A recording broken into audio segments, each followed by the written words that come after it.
Welcome back to another episode of Small Talk with the Lees.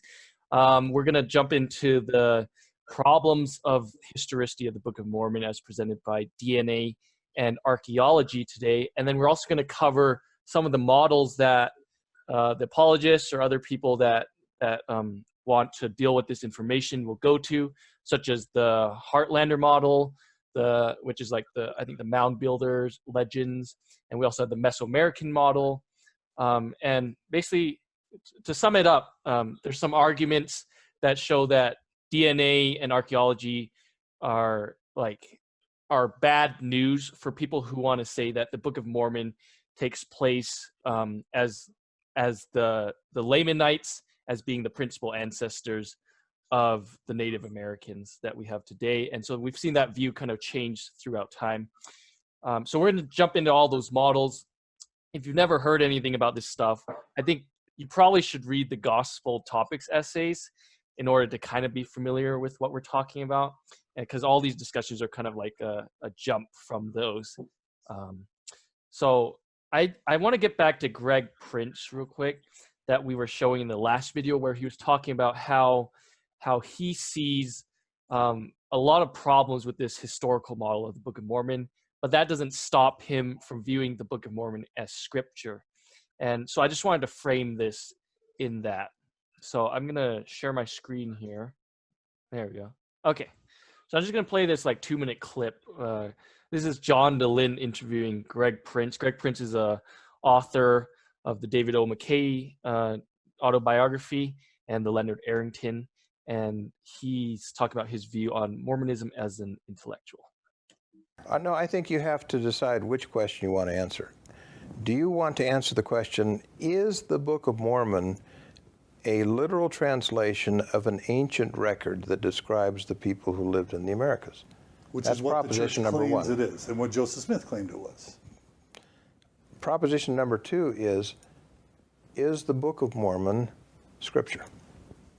Right. And on the first question, your answer is? The first question is that I'm not willing to say definitively that there's no historicity in it, but I am saying that the preponderance of evidence doesn't make it look good for the literalist. Because I am a scientist, and I do know something about things like DNA. The problem is that people get hung up on this model, and when it caves in, they don't have anything left. What you have to realize is that scientists make their living by constructing paradigms and then moving to new paradigms when the old ones don't work. It doesn't mean that there was deceit in the old paradigm. It may mean, usually it means that it's the best we could do given the data that we had and the instrumentation that we had. But it's time to move on to a new paradigm.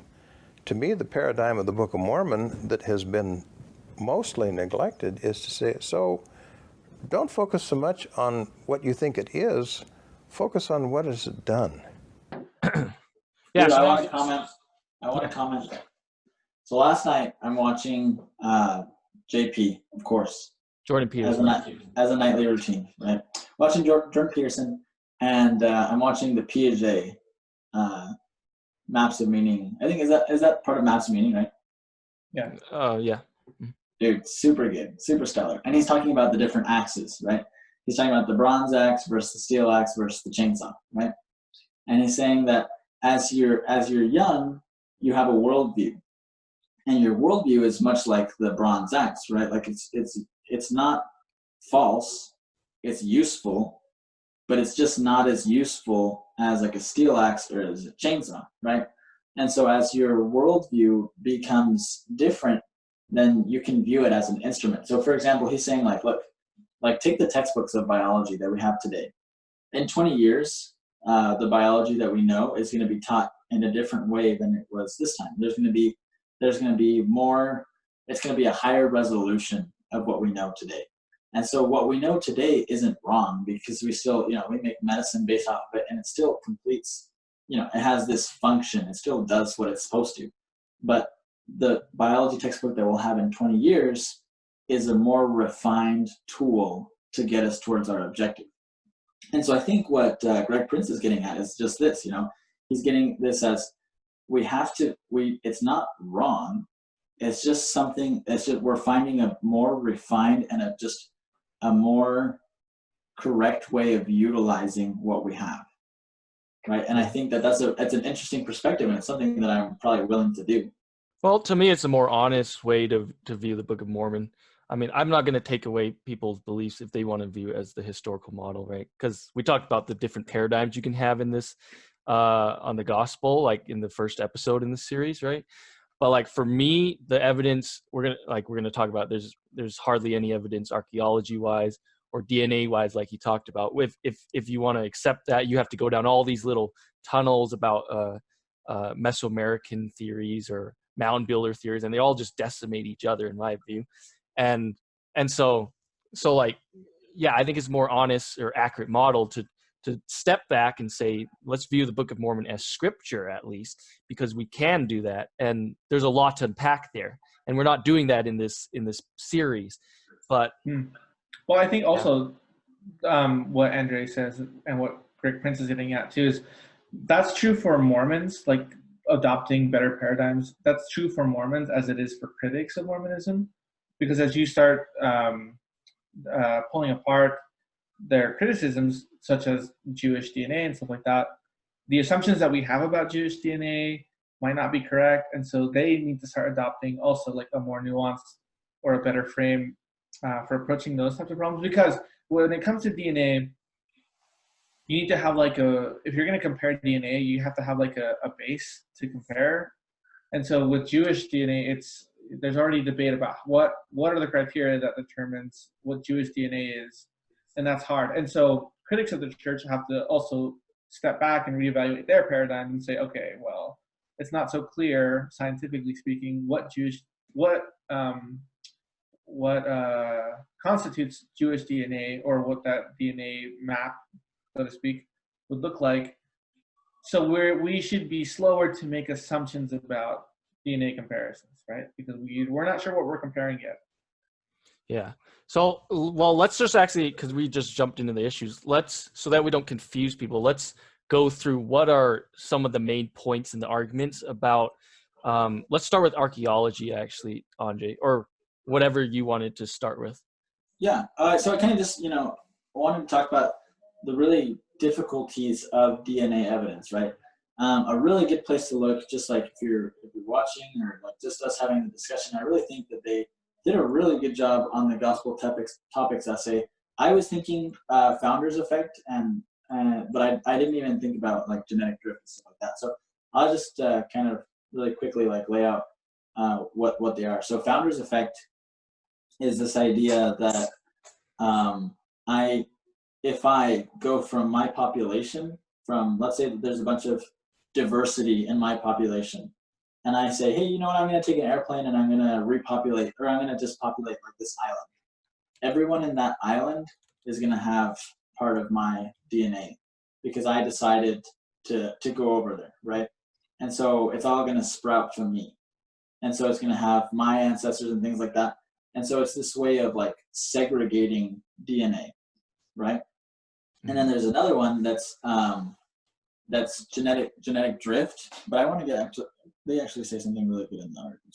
So can I just jump in real quick? Because I think people might be getting lost here why we're even talking about this. So the whole point of this DNA issue is that for century, like since the Book of Mormon was taught, Joseph Smith, all the past prophets, up to like Spencer W. Kimball, and we had this in our Book of Mormon, we'd open it up and it would say, the Lamanites are the principal ancestors of the Native Americans, right? And so we have this idea that all these Native Americans that we have in America, that they come from these people that we're reading about in the Book of Mormon. And so we've come, let's see. Okay, so we've come to this problem with recent DNA studies, and they've kind of framed this as we as millennials and Gen Zs, we've grown up in this environment where DNA is something that is valid in a court of law even, right? It used to be the case where you'd have to call in experts to testify it for DNA evidence. Now you can actually get exonerated from being in prison because we can now prove with sufficient with sufficient evidence using DNA that you weren't actually the one that committed the crime, right? And so, like, I think for us, we see this DNA as a lot stronger evidence than maybe people in the past, based on where the science has taken us. And so that presents a big challenge to the idea that the Lamanites are the principal ancestors of the Native Americans. And the church has actually taken that out of recent editions of the Book of Mormon. So now if you open it up, it just says it's one of the many ancestors or something like that. So a couple of things on that one. In courts of law, usually, like, let me just take an example, like testing, like, are you the father, right? Something that we all want to be tested for when we're older. And the way that base is you have to have, like how Alejandro was saying, you have to have a base. You have to say, out of these 4 people, which one is the one that we want to test for? Because you can't just go out and say, you know, if you don't know anything about genetics, you can't just go out and say, like, I want to see who my dad is, and, like, there's already a database, like, available to you of everyone's DNA. Like, you can't do that. So you take samples of DNA from the child and from the supposed dad or whatever, and you compare them, and you have to compare it with the mom's DNA as well. So you can only have, you know, it's a mix between 2 DNAs. So you're not going to get any foreign DNA out of it. You're going to have some of the moms and you're going to have some of the dads, and you're not going to have any third party or anything like that. So then the child, you can compare, and you can compare it to the moms because you know who that is. And you can say, I know this of the mom, this of the mom, this of the mom, right? And so I have a couple of unknowns in there. And so then you can line it up with a potential father and figure out where it is, right? And so with this, you know, this DNA, I think it was like back in the 60s when they started putting it in court cases and stuff like that. And it was really mind-blowing because, you know, a lot of people did not trust in DNA testing and stuff like that. But now, you know, how you're saying, it's becoming much more popular, right? And much more like, yeah, you can just get a kit and prick your finger, right, and send it right. over. And so Anyone now can do it now. there's a database to say of people that live in areas now, but then figuring out what their DNA was in the past is a little bit more difficult, right?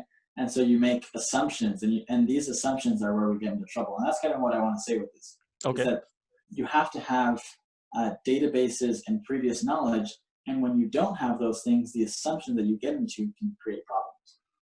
Okay, so I get that, and I think there's a problem with people that think that science never changes. Like the core, so I see this on both ends, right? It's like the core principles of science will never change, right? They've changed all the time.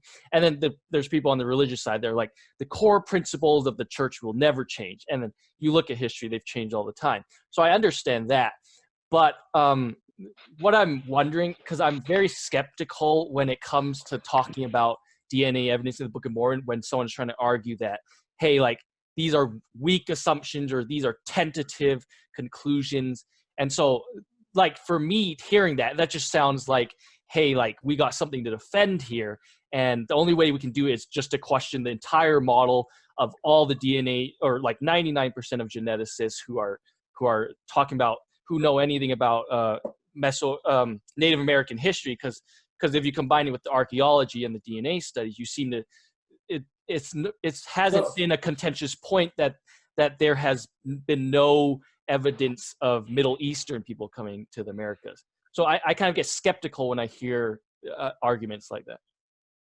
Yeah, no, and that makes sense. I think that if I'm being honest, there has to be some sort of give towards DNA evidence. Like, there obviously is a lot of use for DNA evidence, and it's a very but in my mind, like, it's developing. Like, it's not so concrete as we'd like to think for a lot of things. And I think, you know, I'll accept that. Yeah, I think it's a good point. But I think, like, to what Brandon's kind of saying, so, like, when they made the change, so it says now that the Lamanites are among the ancestors of American Indians. It was kind of a really subtle change that not a lot of people were aware of. And I think even in my ward here in New Hampshire, I think the other couple weeks ago, someone was still saying that the Lamanites are the Native Americans here. And it's something that's deeply ingrained in most church members' Like mind that I grew up learning Lamanites that. is that, right? So it's And- more. I feel like the CES letter, what they're effectively trying to utilize is you have this very literal assumption about who the Lamanites are, and these are kind of like the evidence. Look, Lamanites, dark-skinned people, look, Native Americans right here. But guess what? That's wrong because of the DNA. So that's I think that's kind of the overarching, like, what DNA can tell us, and I think we do accept it as quite accurate and valid, is that it's telling us, I'm not sure if those assumptions are correct about the Lamanites anymore. Dude, it's hard to say. It's hard to say because, look, this is my perspective. I see that the Book of Mormon, they all end with the big fight. And so the bottleneck for me is like the most crucial thing, right? So I don't know where to point it out because, look, so you have this huge population of people. Then all of a sudden this huge population of people decide to fight it out and brawl, right? And so where is their DNA evidence going to be? You know what I'm saying? Like, it has to come from like other places as well. Well, and so not everyone died. Only the Nephites died in the Book of Mormon. The vast majority were the Lamanites, and then they just took over the land after that. Isn't that where the DNA would come from? right. So you wouldn't have, let's see, that's interesting because you wouldn't have Nephite. So Nephite would be out of there. So it all Lamanite comes would be back there. to Lehi now. It would still all go back to Lehi. That's a good point. Well, okay, so hold on. I'm looking something up here on my laptop. This is an article published in Live Science, published last year in November. So just a little, like, a year and a half ago. It says, I took 9 different commercial DNA tests and got 6 different results. So this guy, he's Jewish. He took several DNA tests with several different companies, including Ancestry DNA, 23andMe, National Geographic, and another company called Helix. And they sort of had like a general idea that he was Jewish, I guess. But they varied widely on how, like, what kind of Jewish he was. For example, he's Ashkenazi. He's an Ashkenazi Jew, but each test had like a varying degree of like how Ashkenazi he was. And so, and then also where they placed his geography varied. Some of them put him like near Is it because of the database then? I'm not sure. I'm trying to look into it, but I'm just trying to demonstrate how this can all vary. And it could be because of the database. It could be because of like how they look at the data, like how they look at all the different molecules and stuff. They would place him like all over Europe, like in the Iberian Peninsula, and sometimes even towards Russia, and even traces to the Middle East. And so DNA evidence is not like, it's not like math. It's not super conclusive. It can vary quite rapidly. So I think when if there's skepticism about the reliability or lack thereof of DNA testing, I mean, I think this really presents that there's a lot of variability still. It's not a perfect. So my question would be, how does that apply to the specific arguments about Native Americans coming from the Middle East, as the Book of Mormon claims, right? Because from what I understand is nobody actually debates that except for LDS apologists, right? Given your argument that DNA is not like math, I'll accept that. But can you apply this to the LDS Book of Mormon? So it goes back to what Andre was saying. It's like, okay, first we need to, if we're gonna try to match DNA to other people's DNA, we need a DNA profile that we can all agree on that is Jewish or Middle Eastern or whatever. So that's the first problem, is determining what that profile is and if it's generally accepted. And then 2, once you compare Native American DNA, let's say, there's still a margin of error about where people's origins are from, that it's really hard to say conclusively that they're from there. So you have problems at 2 ends. One is we don't have a profile that we can all agree on, and 2, there's a wide enough margin of error that it can put down on how conclusive the result or the match is going to be. But could we all agree that it's not from the Middle East, even if we can't agree specifically where in East Asia or so? I mean, yeah, I think that's what the data is suggesting up to this point. But dude, it's hard to say too, because because people are not Hardy Weinberg. Like, you cannot control for reproduction, and so within you know, you don't know the DNA of like Ishmael or like his kids or his wife, and like right. We don't. So I get that we don't know the Book of Mormon people's DNA. That's what it talks about in the Gospel Topics essay. But we do know we can take Native American DNA right now. The question is, can we compare it to the Jewish people in like 600 BC, right? And then can we compare it to the East Asians in 600 BC?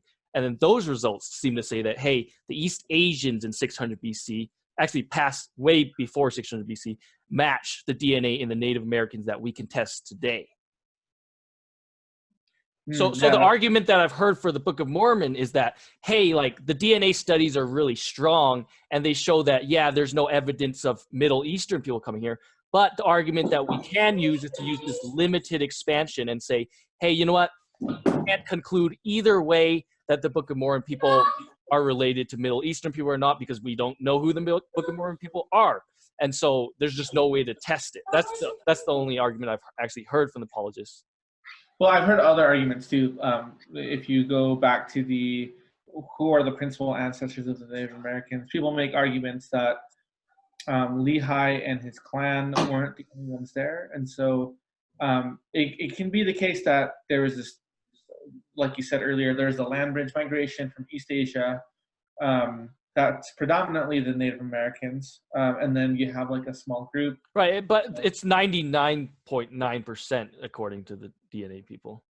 Yeah. So like when we say it's inconclusive, it's like 0.1% chance that there's some Book of Mormon people that we haven't found or something. I mean, well, how big, right, are the Nephites and the Lamanites? How big of a people are we talking, right? I mean, yeah. we don't really have like genetic drift, okay? So like, let's say we don't know how many like Lamanites there are, and we don't know how many like just other people there are, if they're from the Bering Strait or whatever, right? But let's say that I marry like just straight, just Chinese mainlander, all right? And and we have 5 kids, okay? Of the 5 kids, there's some that have more of her DNA and some that have more of my DNA, right? The ones that survive are the ones that have more of her DNA, and then they have kids, and they're becoming less and less part of my DNA. And so genetic drift, saying like, where is my DNA? It's going to be very hard to find, even within like 2 or 3 generations. So I guess if you took that route, right, then you would have to say that the Book of Mormon people were very few compared to everyone else that was already living. Not necessarily. They were just well, they had to be intermingling with people already living there. So yes. First, you have to assume there's already people living there, and second, Exactly. you have to assume that they're intermingling. Okay. Exactly. So that takes us to our point about like these limited geography models, right? And so and another thing, Brandon, is ward. We don't account for ward, but some tribes take over other tribes, and so if another tribe takes over another tribe, then the DNA from the tribe that wins is going to be more dominant. Right? So my question on that would be, what does the Book of Mormon say? Because we only see wars going on between Nephites and Lamanites, and there's the Jaredites and the Amalekites, right? So we got 3 civilizations. So have you guys looked into the textual arguments? Like, is there any support for this limited geography model? Because it was taught that by Holland and by others that, hey, the Nephites, the Lamanites, these are the only people living here. It never mentions anyone else. What do you guys think? I'd say there's a lot of speculation on both sides. But the argument is that, so the argument from the apologist side would be like, hey, the Book of Mormon actually never says anything for like stating that there's other people living there, but it also doesn't say that there aren't people living there. So we have, given the DNA evidence, given the lack of archaeological evidence, we have to conclude that there were lots of people living there. Mm-hmm. Hold on, I'm looking something up that might shed some light on this. Okay. So like, I'll give you an example. Here's a scripture verse, right? And 2 Nephi 1:8. And behold, it is wisdom that this land should be kept as yet from the knowledge of other nations. For behold, many nations would overrun the land, that there would be no place for an inheritance. Or this one, Jeffrey R. Holland. With care and selectivity, the Lord began almost at once to repeople the promised land. The Jaredites came first with stories of the Great Flood fresh in their memories. So like my question is, like, this doesn't just demolish Book of Mormon problems. I mean, now you have the whole problem about the historicity of the flood too. If you want to claim that there's no, because the flood would have wiped out all the people that crossed the land bridge thousands of years ago. And then so how are there people living in America before Brother Jared came? Right? There's just so many textual problems, I feel like, with this. Yeah, good point. That is a problem. Yeah, that is a huge problem. I didn't think about that actually. So like I don't say this to corner you guys. It's more like, Oh, sure. I'm very skeptical of any type of arguments to kind of weasel, because then you presented with other problems. Once you go down this route, then there's this problem. Sure. If you go down this route, there's this problem. Yeah. So I don't know if a good thing would be to reduce the argument, right, and then start saying, what were we talking about last time? What is it called? That theory of The catalyst? No, but it's like more like shaman, like the midrash. Yeah, Right. the midrash. Yeah. You know, so Joseph is a midrash of America, and Mosiah is a midrash of the Jaredites. And Wait, explain that. Mosiah is the midrash. So, you're saying you're saying the Jaredites were just midrashed by Mosiah? We're midrashed by Mosiah. Okay. So they were actually Midrash Inception. Yeah, midrash. Yeah, there you go. Midrashception. They were from. But, the I mean, Barren Strait. What does that do with the historicity of it, though, Andre? What does it do? It just allows you to have just more nuance, just more wiggle room. Right. So, but I'm still confused as That's far a big as problem there. right, as far as Alejandro and Andre, are you guys trying to present the strongest arguments for DNA stuff and archaeology, or do you actually view Dude, that I as think a that plausible way to go down? It's just hard to say, dude. Like I served my mission in Guatemala, and Guatemala has a horrible upkeep of all of their ancient, Mesoamerican architecture. You know, there's a place in Tikal, in Petén, and it is just covered. I'll probably show you guys a picture. Hold up. I'm going to share my screen with you guys so you can see. So, Andre, do they still call Guatemalan down there Lamanites? Do they still call them Lamanites? Oh, yeah. Common? In my whole mission? Oh, yeah. Dude. Yeah. Yeah, I just thought that was What's that? What do you mean they call them Lamanites? So they'll refer to themselves and others as like Lamanites. We are the Lamanites, yeah. We are the descendants.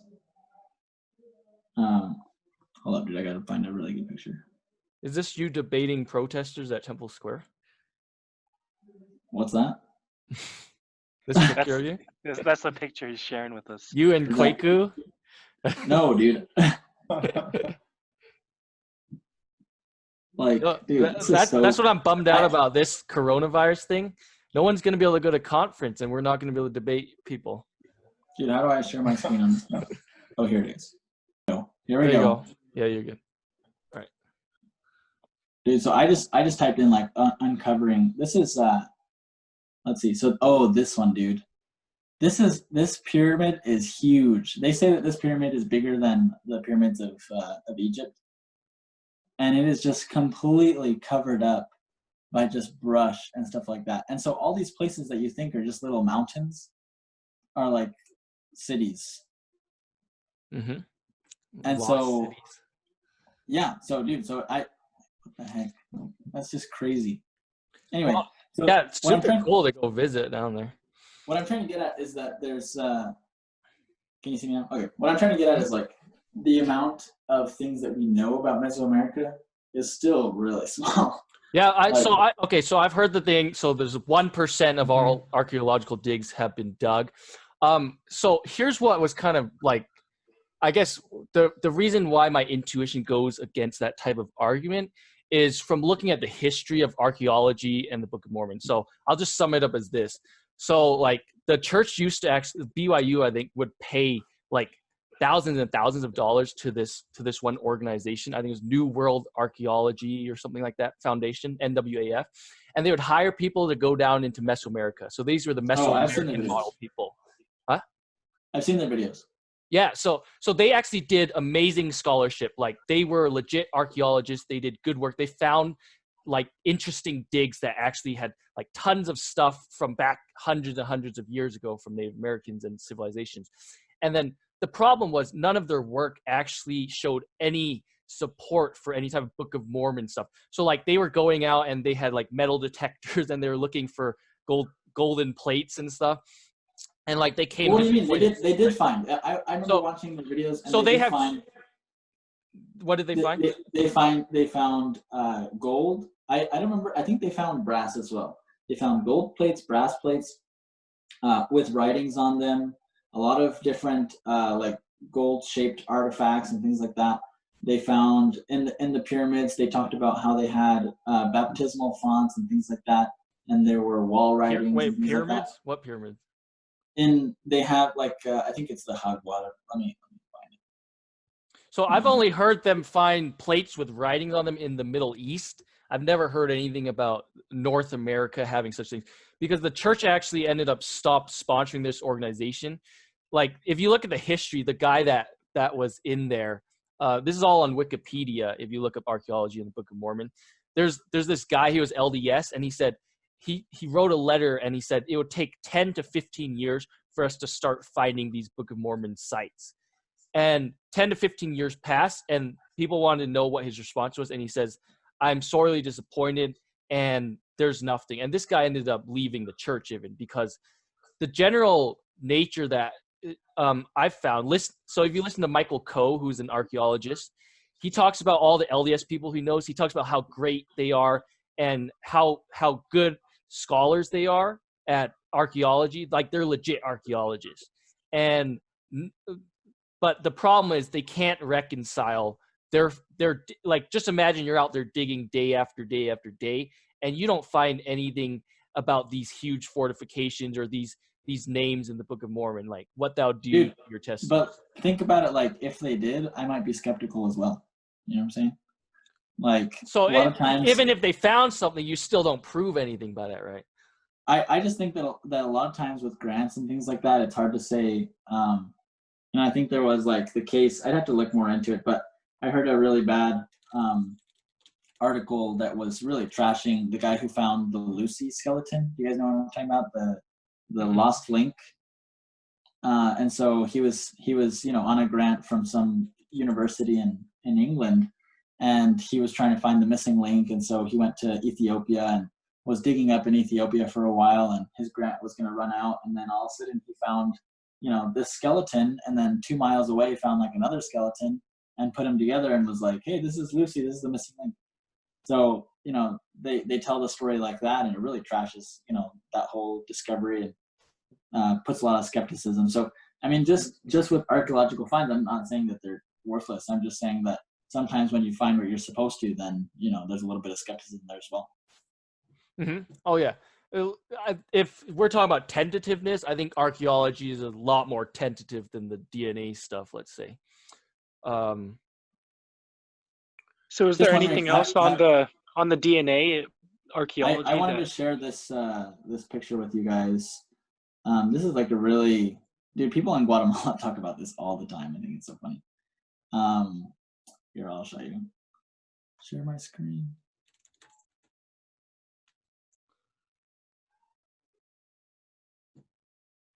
All right, dude, I think it should be recording my screen. It's ancient artifact found in Izapa, demonstrating demonstrating a tree, a mythological tree. Some Mormons think that this reflects some things written in the Book of Mormon. I think, was that in French? Did I just read that out of French? That's Portuguese. Portuguese? Oh. So what is that, just stone or what? Because you were saying grass. People think that this is a carving of Lehi's vision. Very interesting. What is this called? It's called the Izapa Stela, I think. Is that what it's called? So this is like more what it looks like. But they say it's like Lehi's dream, and you have on the bottom like the river or whatever, and then you have the brothers in there somewhere, and so there, I think there was so I've heard Michael Coe talk about these things though, and he says that, or actually people have asked their BYU professors, and they say if you look at the context of what these are actually showing, it's just laughable to actually compare these to the Book of Mormon stuff. So like for Oh, is that example, right? they talked about the tree thingy. I can't remember what they said it represented, but they said it was definitely not the tree of vision, the tree of life vision.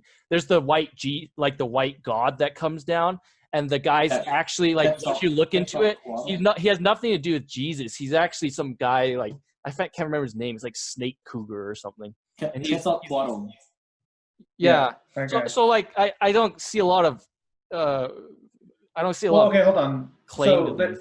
there's one thing that I think we overlooked. What constitutes archaeological evidence for something, right? Because that's kind of unclear as far as I can tell. Right. All right, look, dude. No, go ahead. Yeah. I think probably what I want to get at is that, yeah, dude. I think that what you were saying is accurate. That if I'm supposed to defend the Book of Mormon, then I do have this inclination to discredit the witness, you know. And if the witness that's being rebutted against the Book of Mormon is DNA, then I'm going to look at it probably from a perspective, and this is being very open, right? Look at it from a perspective of discrediting the witness first and seeing, is it something that's valid? And if it is something that's valid, then my tool needs to be refined, right? My bronze axe needs to turn into a silver axe or steel axe. And so I think that the problem is that I don't know if I've seen enough evidence, and I'm willing to look at some, but I don't know if I've seen enough evidence that I can say like that the Book of Mormon has been discredited, because I think that a lot of things like cement and like the whole horses and like a lot of things there is just Well, really, not the horses, but the cements and the tapir and the barley. We got those three, but not the horses. Not the horses. Okay, fine.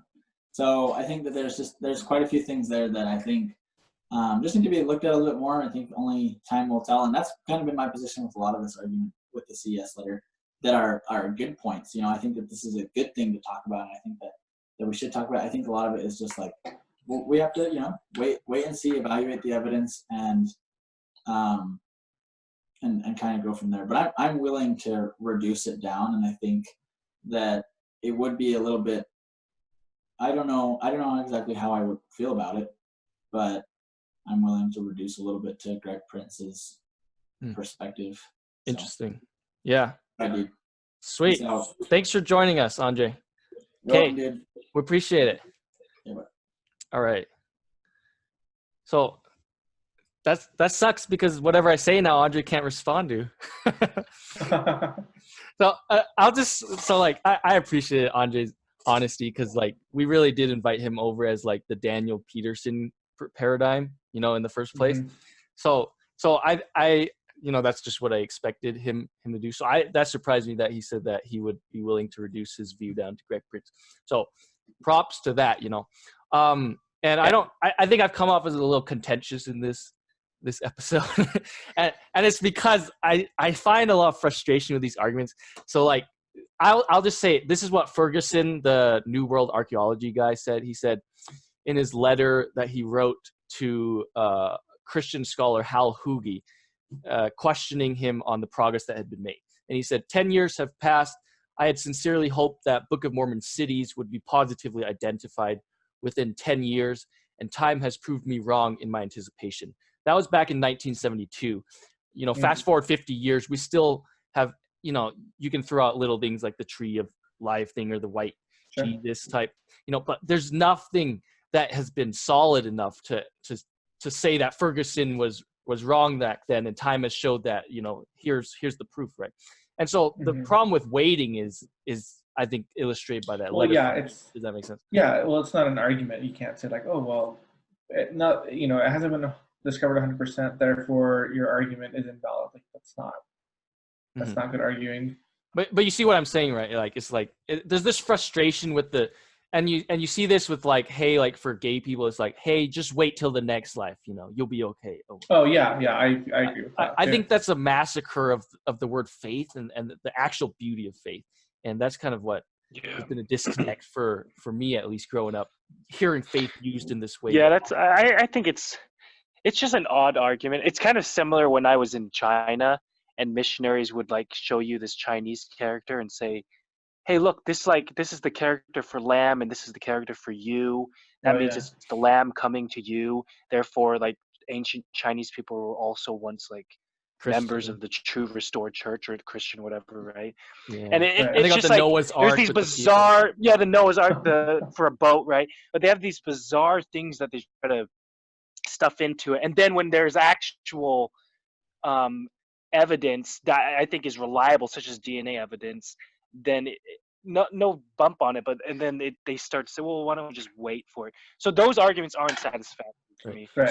So here's what I'll say. I'm just gonna admit it. Like, I think that like the Nahum, where it's like, hey, we found NHM where Lehi stopped and buried Ishmael in the Middle East. We found Nahum. Mhm. And then on the other hand, you have the CES letter that says like, hey, we got Captain Kidd's pirate maps, and here's all these place names. You have the Comoros Islands, like Heel Comoro, right, with the capital is Moroni. Yeah. Guess what? Both of those are actually really flawed arguments, and I'm surprised. Right. So what I'm saying here is Jeremy Reynolds took out the archaeology, and I think he had arguments about archaeology and like tapers. He calls them tapers. I think they're tapirs though. At least that's what my BYU professors call them. Like he took out these arguments because he realized that, hey, you can't use these to conclude like decisively, right? They're evidence, but you can't conclude decisively this way or that way. And I would say the same thing about Nahum and like Captain Kidd stuff. I think we just gotta, those aren't very decisive things. I think DNA is a little bit more decisive, but maybe not totally decisive like you were just saying. But to me, that's why like I don't see any merit in actually using these arguments one way or the other in that way. What do you think? Who, Justin or I? Alejandro.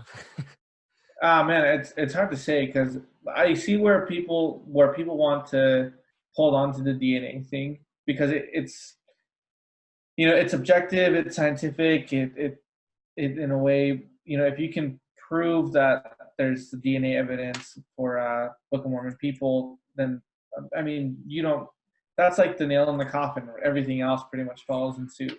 But it's not the nail. That's why people are going into these limited expansion models. Yeah, exactly. Well, it's because they're seeing that it's less and less the case that there's DNA there. There's a little bit of debate. I mean, National Geographic in 2013 put out an article about how there's more Middle Eastern or West Eurasian DNA than they had assumed. Yeah, so you sent me this article, really interesting, because I don't see it being flown around by apologists. So that's the one question. Yeah. Because it says one third of of Native Americans seem to be traced back to Western Europeans, which have links to Middle Eastern. Right now, I think the flaw around. Yeah, well, I don't know how. See, the Mormon community is kind of odd anyway, with how up to date they are with stuff. But I think one of the flaws with that article is that the timing is off.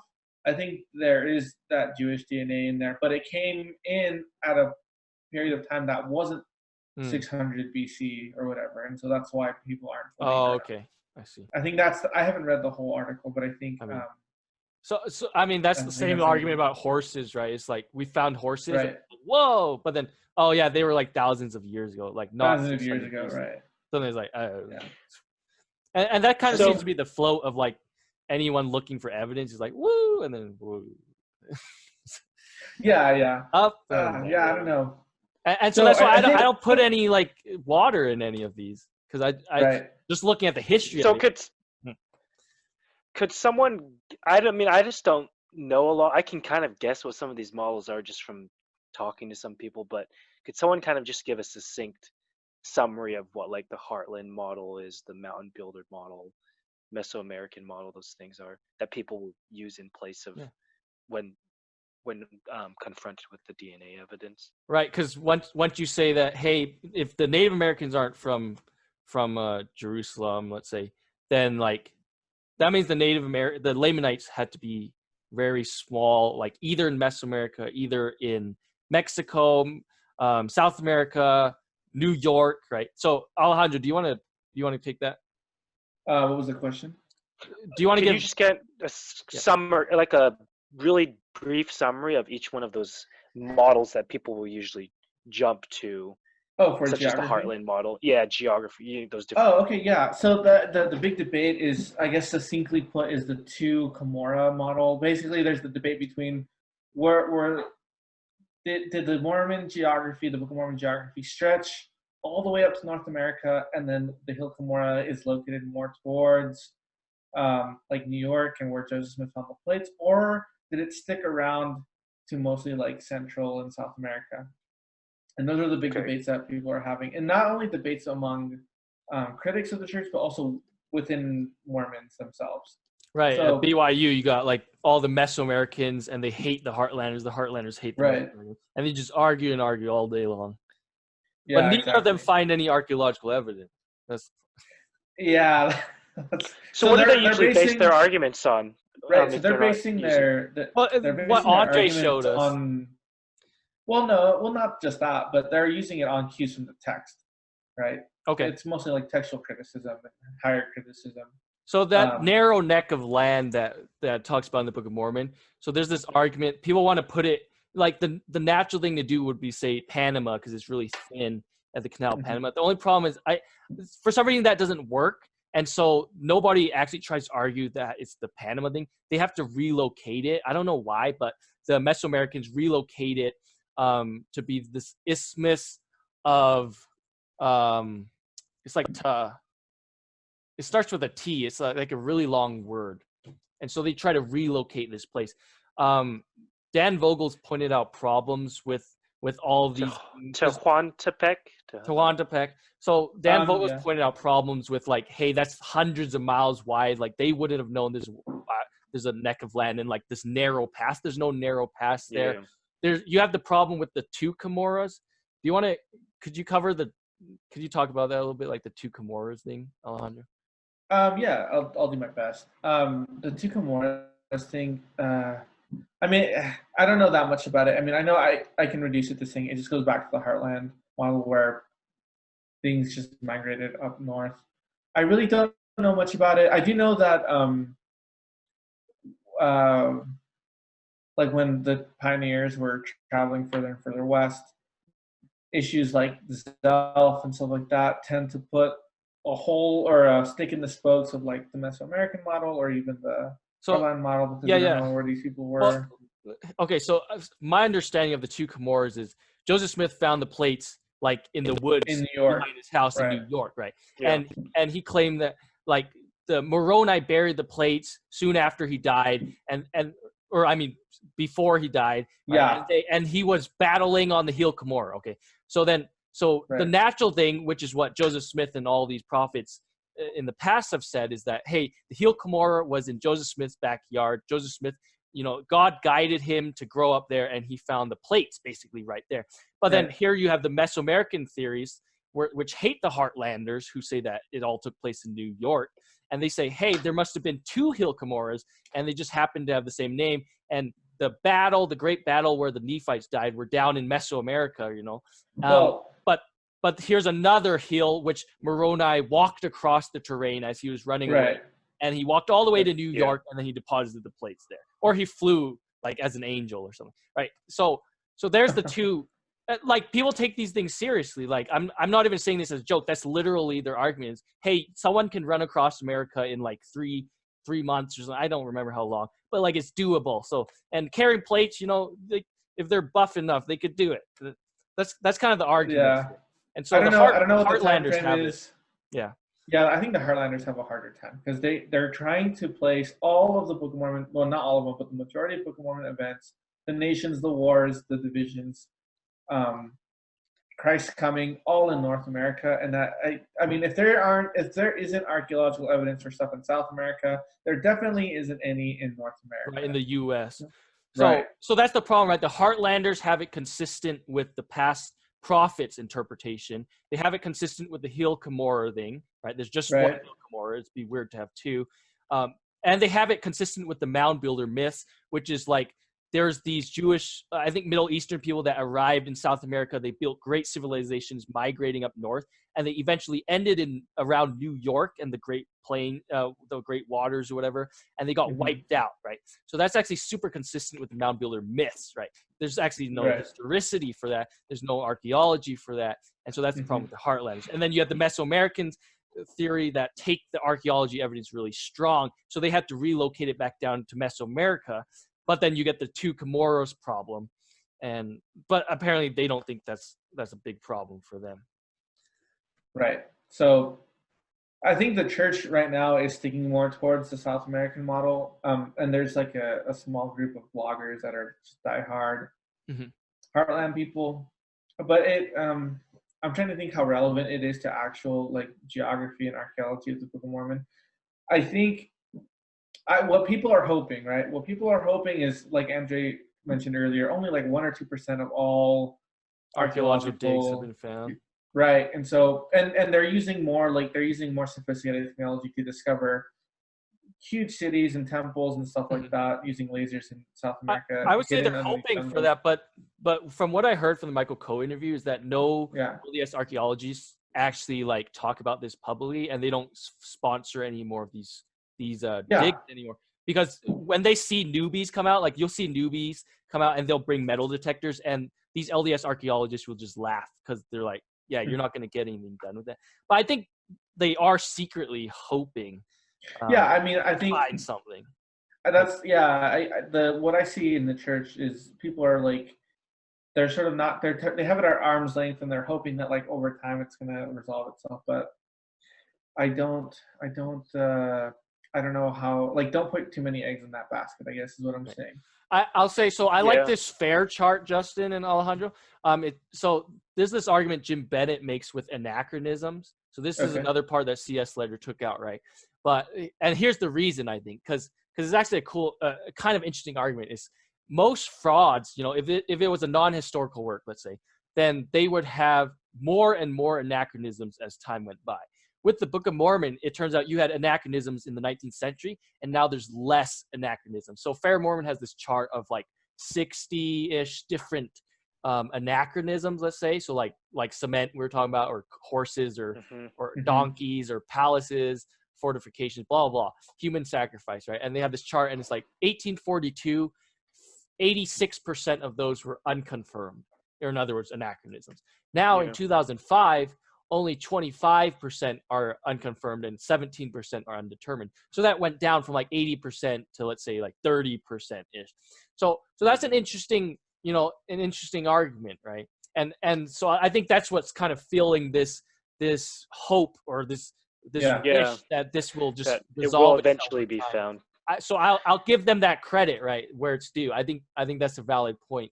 But as you might ask, what are these 60 things? I think maybe they kind of chose the 60 to help their case almost. But maybe, yeah. Yeah, and it seems like that could be a valid stance, like for the Andres to take. That I'm just going to wait and see, because, and I think that's a safe stance to take, because a lot of times it's hard to kind of switch to another paradigm. So if they want to wait and see what additional things are going to come in, and that's fine. But and to Andre's credit, I don't think it would destroy his religious views or his faith if he decides, okay, these anachronisms are too much, So I think it's a safe bet to take, and I think for a lot of people, they want to hold on to that because they're hoping that more of these things will come in. I will say that golden plates is an unconfirmed one on this chart on Fair's article. So I don't think that was accurate. But yeah, I think there's probably some things like golden plates that are bigger deals than, like, let's say, cement. But have it either way, like if he wants to jump back on Greg Prince type of view, then like more power to it. Right. That's what I see. Cool. Okay. Yeah, that was kind of a roundabout, very confusing. I don't know if this is going to be any use to people listening. If anything, it was more of a like just a chat to get brain, it could have just been a splatter. Yeah. I think the DNA part was more productive than the archaeology part. Well, to be fair, none of us are really deep into archaeology. Like I said earlier, I don't even know what would consist of archaeological evidence, because so I was surprised because, like, so when it comes to finding barley and stuff, like, you can actually look at the seed, like, samples and stuff, and you can find, so like, we know that they had corn because you can actually find like these traces, and you can trace them back, but you can't find wheat. Like that's coming from Michael Coe. So Yeah. Things, the thing that I got out of that interview was that things don't just disappear, even though they were thousands of years ago. You'd be surprised, like with the techniques they have, they can actually find stuff and trace it back. Yeah, Okay, I see. that was the biggest thing I got out of that. Because I kind of had agreed with you before, like, this was a few thousand years ago. Nothing's really everything's tentative here. But then I was surprised to hear, like, oh, actually, like, there is some precision that they have in archaeology to find this kind of stuff. So, like, another one that they haven't found would be like the coinage system that's in the Book of Mormon. So they were using metal coins, but they haven't found any evidence of even like smelting and forming these metals into actual things that you could use. Like, they didn't mine gold and stuff until like the Europeans came across and stuff. But I don't know anything about archaeology either. I don't know. Yeah, I don't know because I've heard things like I think you're right. They didn't mine gold to the extent that they did after the Europeans arrived.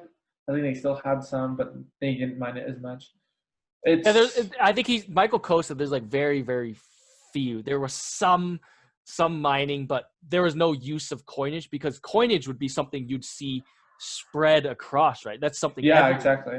And so it's kind of weird that you don't find that, but you can find sites, that have like clay pottery sitting around, and you can see all the icons, right? So so you can find stuff, but the stuff you find, you'd think you'd be able to find stuff that you would definitely find, which would be like gold, yeah, that's true. if that makes sense. Anyways, yeah, right. My take on it is I don't really know anything about archaeology and DNA studies, but that puts me in a position to err on the side of what are the scholars saying about this. And the problem is, you have LDS archaeologists, just like we saw in the Book of Abraham scholarship. You have LDS archaeologists who also don't see any evidence, for any good evidence, let's say, for the Book of Mormon's historicity. Same thing with DNA studies. You have LDS geneticists who agree with these findings. And so I'm naturally just going to lean with them because I don't know anything about these studies. Yeah, and it goes back to, like, okay, with that in mind, what if people want to hold on? Well, it depends, like the paradigm that people want to hold on to. I think people are very much, have a grip on like this objective, scientific, verifiable worldview where the Book of Mormon is literally history and it's literal. And on the one hand, I want to be sympathetic to those people and say, like, I can understand why you're going there, because it's the most solid platform you can stand on as far as like keeping your faith intact. And then when you start moving into more like metaphorical or pseudepigraphal stuff, people start to realize how shaky things are, and people feel really uncomfortable. And also, and it, it's tough. Yeah. And I think that, throughout all of these episodes, that's kind of a theme where as the discussion progresses, we're not, I guess, really saying abandon any literal historical view that you have, but there seems to be a preponderance of evidence in favor of these things are shaky, these things are weak, and perhaps different paradigms are necessary in order to reevaluate and look at these things from a different lens. So if anything, I think my takeaway from a lot of these episodes have been there is some legitimacy to looking at different paradigms with this, and perhaps the literal historical view that we do, that the majority of the church takes, may not be as valid as I or others would like it to be. Yeah, I don't want to deny anyone of whatever view they hold, right? And kind of talking about this is in the larger context, like we talked about so many episodes ago, what faith does for you, what the Book of Mormon does for you. Really, none of that. When I hear people talk about this, so if I hear like stake presidents talk about this issue, they'll say, yeah, I'm aware, DNA problems, swords, steel, archaeology, whatever. But then they'll say, when I read the Book of Mormon, what I get out of it is that warm feeling that comes to me that tells me to be a better person.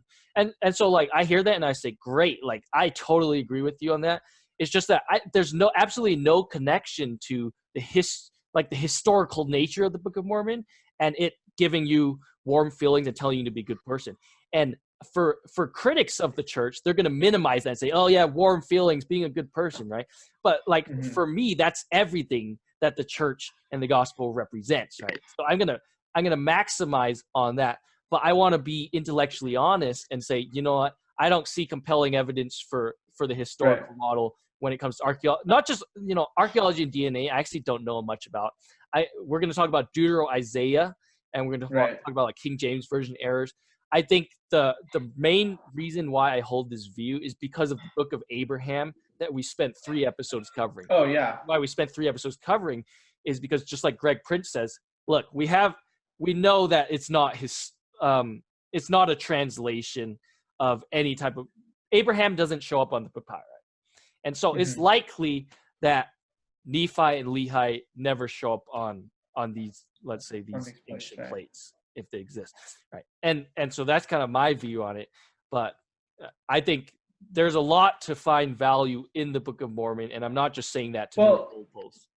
Yeah, exactly. But I mean, yeah, no, I totally agree. I mean, I can hear someone like a critic saying like, oh, well, you're just going to redefine all these terms and you're going to basically move the goalpost. But I think it's something important that we actually have to do in this regard, in regards to like, what does it mean to believe in a religion? Because we're talking about spirituality. Like the primary focus or emphasis of religion is not the beliefs themselves, not like the attachment to tenets, but it's rather like the becoming and the participatory sort of knowing of like and the sense of connectedness that religion affords, rather than just the beliefs.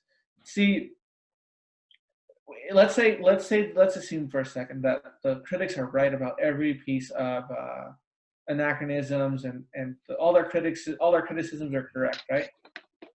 If that's the case, Mormonism just basically gets reduced down to like another religion, like Christianity and Judaism. All like we talked about the flood, right?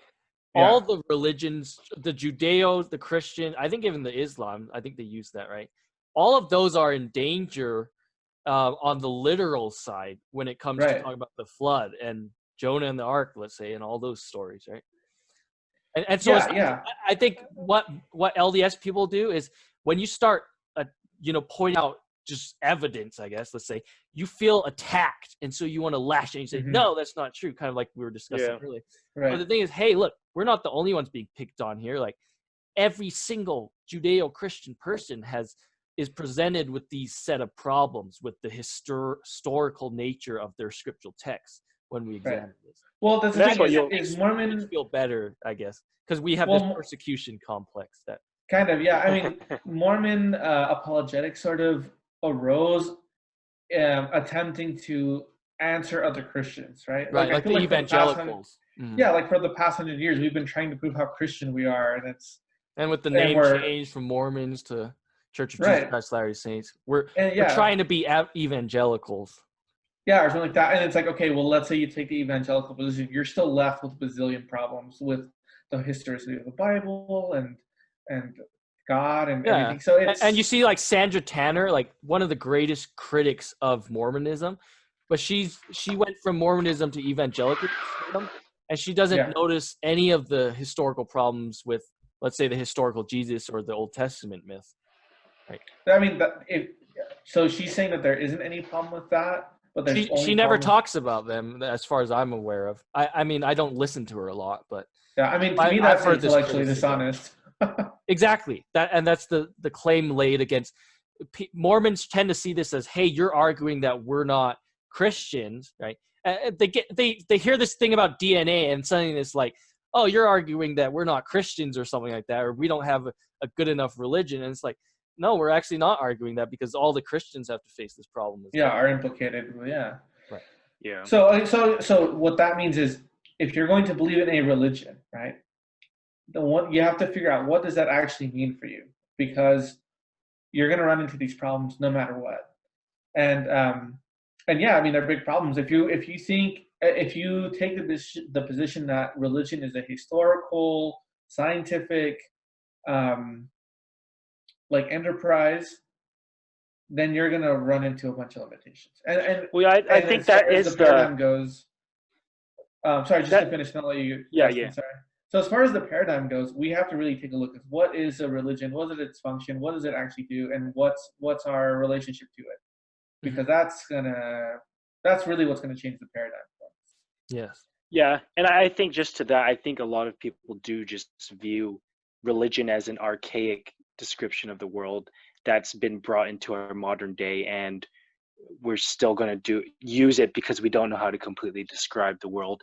And I really like what you said about, what does religion do for you, rather than like what, I mean, and it's hard to say. I mean, if we start to just reduce it down to, it's kind of trying to help us describe the world around us objectively, like the scientific worldview, then I think we do run into a lot of problems. And what it comes to mind is, in one of the Bible lectures, Jordan Peterson, he starts to talk about different institutions, like when he was a social worker, and how they were trying to figure out how much money they were actually giving to the recipients that need it, but they weren't able to figure it out. And he's like, well, what it's supposed to be doing, it's not actually doing that, but it is doing something, but we don't know exactly what that is. And that kind of, for me, it kind of parallels this discussion with